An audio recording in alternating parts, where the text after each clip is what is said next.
श्री स्वामी समर्थ. जय जय स्वामी समर्थ. स्वामींचं नाव घेऊन मी आजच्या ह्या नवीन व्हिडिओला सुरुवात करते. वर्षातील पहिली पौर्णिमा ही शनिवारी म्हणजे 3 जानेवारी 2026 रोजी आहे.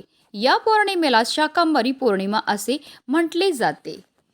शाकंभरी पौर्णिमा ही पौष पौर्णिमेला असते. शाकंभरी पौर्णिमा ही शाकंभरी देवीला समर्पित आहे. शाकंभरी देवीला बनशंकरी असे देखील म्हटले जाते. देवी भागवत ग्रंथामध्ये हिच्या उत्पत्तीविषयी एक कथा आहे. एकदा खूप मोठा दुष्काळ पडला. लोक अन्न पाणी विना उपाशी राहिली. त्यामुळे अनेकांचा मृत्यू झाला. देवीला या करुणा आली. तिने आपल्या अंगातून असंख्य शाकभाज्यांना उत्पन्न केले. त्या भुकेल्यानांना खाऊ घातले. त्यामुळे अनेक लोक दुष्काळातूनही वाचले. त्यामुळे या देवीला शाकंभरी हे नाव मिळाले. ही अष्टभुजा असून तिच्या 8ही हातात आयुधे आहेत. ती सिंहावर बसलेली आहे.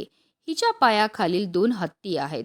देवीची प्रमुख मूर्तीच्या डाव्या बाजूला बाहुल्याप्रमाणे 4 मूर्ती आहेत. दर शुक्रवारी या देवीची पालखी निघते.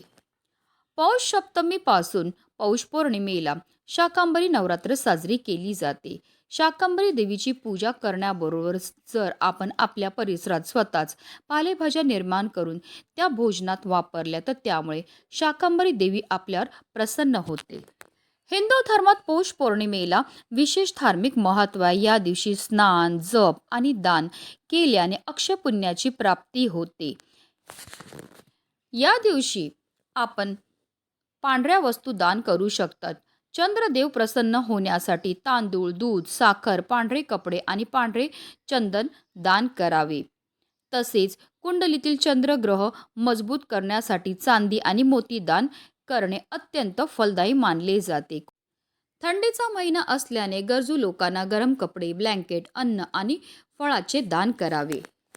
भगवान शिवाची कृपा मिळवण्यासाठी शिवचालिसाच्या प्रतीचे वाटप किंवा दान करावे. या दिवशी देवीला 60 ते 108 प्रकारच्या भाज्यांचा नैवेद्य दाखवतात. या दिवशी पूजा केल्याने सुख, समृद्धी आणि धान्याची कमतरता भासत नाही. या दिवशी दुर्गा सप्तशतीचा पाठ करावा किंवा ओम शाकंभ्य नमः, ओम ऐं ह्रीं क्लीं शाकंभ्य नमः या देवीचा आपल्याला 108 वेळा मंत्र हा जपायचा आहे.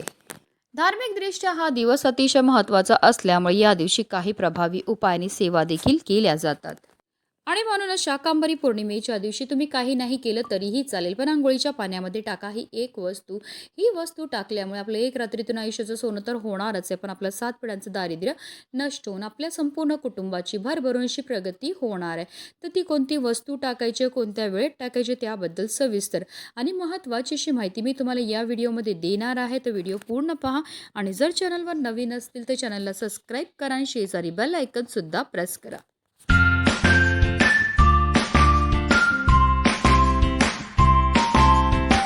हिंदू धर्मामध्ये पौष पौर्णिमा अर्थात शाकंभरी पौर्णिमेच्या दिवशी गंगा स्नान करण्याला विशेष महत्त्व हे दिलं जातं. म्हणून जर तुम्हाला शक्य असेल तर आवर्जून या दिवशी तीर्थक्षेत्री जाऊन स्नान करावे. हे स्नान केल्यामुळे आपल्या जन्मजन्मांतरीची पापही नष्ट होतात. स्नान केल्यानंतर आवर्जून आपल्याला आपल्या यथाशक्तीप्रमाणे दान हे करायचं. या दिवशी केलेल्या दानामुळे आपल्या पूर्वजांना मोक्षाची प्राप्तीही होत असते. तसेच या दिवशी केलेल्या धार्मिक कर्मांमुळे मोक्ष मिळतं, नशिबाची साथ मिळते आणि आर्थिक स्थिती सुधारते. उत्तम आरोग्य आणि मानसिक शांती मिळते.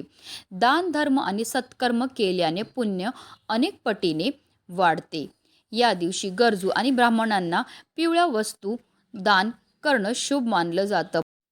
पण हल्लीच्या धावपळीच्या जीवनामध्ये प्रत्येकालाच तीर्थक्षेत्री जाऊन स्नान करणं शक्य नसतं. म्हणूनच आपल्याला घरच्या घरी आंघोळीच्या पाण्यामध्ये या काही वस्तू टाकायच्या आणि आपल्याला स्नानही करायचे. ही स्नान केल्यामुळे आपल्याला तीर्थक्षेत्री स्नान केल्याचं पुण्य तर प्राप्त होणारच आहे, पण आपल्याकडनं झालेल्या कळत नकळत पापांपासून सुद्धा आपल्याला मुक्तताही मिळणार आहे. तर याकरता आपल्याला शाकंभरी पौर्णिमेच्या दिवशी सकाळी ब्रह्ममुहूर्तावर उठायचं आहे आणि अंथरुणामध्येच आपल्याला दुर्गा देवीचं स्मरण करायचं, शाकांबरी देवीचं स्मरण करायचं, महादेवांचं स्मरण करायचं आणि आपल्याला दिवसाला सुरुवात ही करायची आहे. आता आपल्याला आंघोळीला पाणी काढायचं. आंघोळी करता तुम्ही थंड किंवा गरम कोणतंही पाणी घेऊ शकतात. या पाण्यामध्ये सगळ्यात पहिली वस्तू जी आपल्याला टाकायचे ते म्हणजे गंगाजल. गंगाजल टाकून स्नान केल्यामुळे आपल्याला तीर्थक्षेत्री स्नान केल्याचं पुण्य तर प्राप्त होतच होतं, पण आपल्याकडनं झालेल्या कळत नकळत पापांपासून सुद्धा आपल्याला मुक्तताही मिळत असते. दुसरी वस्तू जी आपल्याला टाकायचे ते म्हणजे 1 चमचाभर गाईचं कच्चं दूध. तसेच आपल्याला चिमूटभर साखर सुद्धा टाकायची आहे. यामुळे आपल्या कुंडलीतील चंद्र बलवान होतो. चंद्र हा मनाचा कारक मानला जातो आणि जर आपल्या कुंडलीतील चंद्र बलवान झालं तर त्यामुळे आपल्या जीवनामध्ये असणाऱ्या शारीरिक आणि मानसिक त्रासापासून आपल्याला मुक्तताही मिळत असते. तसेच माता लक्ष्मी आपल्यावर प्रसन्न होते, ज्यामुळे धन आणि समृद्धी येते. तसेच आपण आंघोळीच्या पाण्यामध्ये एखादं पांढरं फूल म्हणजे जसं की गुलाबाचं फुलाच्या पाकळ्या टाकू शकतात किंवा अगदी मोगऱ्याची फुलं थोडीशी टाकली तरीही चालणार आहे. यामुळे आपल्या शरीरामध्ये असणारी जेवढी पण नकारात्मक ऊर्जा ही नष्ट होते आणि सकारात्मक ऊर्जेचा संचार वाढतो. तसेच आपल्यावर चंद्रदेवाची सुद्धा कृपाही होत असते. तसेच चिमूटभर आपल्याला काळे तीळ सुद्धा टाकायचे. तुम्ही काळे तीळ टाकू शकतात किंवा पांढरे तीळ सुद्धा टाकू शकतात. तिळांची उत्पत्ती ही श्री हरिविष्णूंच्या घामापासून झाली आहे. तसेच तीळ हे आपल्या पितरांना सुद्धा समर्पित आहेत आणि जेव्हा पण आपण काळ्या तिळांपासून काही उपाय किंवा सेवा करतो तर त्यामुळे आपल्या जीवनामध्ये असणारा प्रखरातला प्रखर पितृदोष, ग्रहदोष, शत्रुपीडा तर नष्ट होतेच होते, पण आपलं 7 पिढ्यांचं दारिद्र्य नष्ट होऊन आपल्या संपूर्ण कुटुंबाची भरभरून अशी प्रगती होत असते. कारण तिळांना दारिद्र्यनाशक असं सुद्धा म्हटलं जातं. तसेच तीळ टाकून स्नान केल्यामुळे आपलं आरोग्य सुद्धा सुधारतं. तसेच आपण 1 लवंग तसेच चिमूटभर चंदन पावडर सुद्धा आंघोळीच्या पाण्यामध्ये टाकू शकतात. यामुळे आपल्या तनामध्ये सकारात्मकता येते. ज्या पॉझिटिव्ह वाईब्स आहेत त्या वाढतात, ज्यामुळे आपला जो दिवस आहे तो चैतन्यपूर्वक राहतो. तसेच चिमूटभर आपल्याला खडे मीठ सुद्धा आवर्जून टाकायचं आहे. मीठ टाकून स्नान केल्यामुळे आपल्यामध्ये असणारी जेवढी पण नकारात्मकता आहे, वाईट शक्ती आहेत त्या दूर होतात आणि जी आपली अडकलेली कामं आहेत ती पूर्ण होण्यामध्ये मदतही मिळत असते. तर या सर्व वस्तू आपल्याला अंघोळीच्या पाण्यामध्ये टाकायचे आणि आपल्याला स्नानही करायचे. पण बऱ्याचदा लोक चुकीच्या पद्धतीने स्नान करतात, त्यामुळे सुद्धा त्यांना केलेल्या उपायाचं कोणतंही शुभ फळ प्राप्त होत नाही. म्हणून आपल्याला काय करायचं, 1 मग पाणी आपल्या उजव्या खांद्यावर टाकायचं, 1 मग पाणी आपल्या डाव्या खांद्यावर टाकायचं आणि त्यानंतर आपल्याला संपूर्ण स्नानही करायचे. स्नान करताना आपल्याला ओम नमो नारायणाय नमः किंवा ओम श्री श्रीये नमः या मंत्राचा जप हा करायचा आहे. जेव्हा आपण अंघोळीच्या पाण्यामध्ये या सर्व वस्तू टाकतो त्याचबरोबर मंत्राचा जप करतो, त्यामुळे आपल्या तनाबरोबर आपल्या मनाची सुद्धा शुद्धीही होत असते. आणि जेव्हा पण आपण पवित्र मनाने आणि पवित्र तनाने कोणतेही कार्य करतो तर त्यामध्ये आपल्याला 100 पटीने पुण्यफळ हे प्राप्त होत असतं. त्यानंतर आपल्याला स्वच्छ वस्त्र परिधान करायचे, पण या दिवशी चुकूनही आपल्याला काळ्या रंगाचे वस्त्र परिधान करायचे नाही. तुम्ही पांढरे, लाल किंवा पिवळ्या रंगाचे वस्त्र परिधान करू शकता. त्यानंतर विधिवत आपल्याला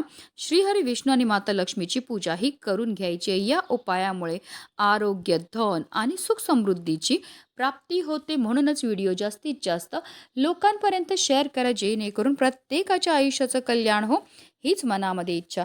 श्री स्वामी समर्थ. जय जय स्वामी समर्थ.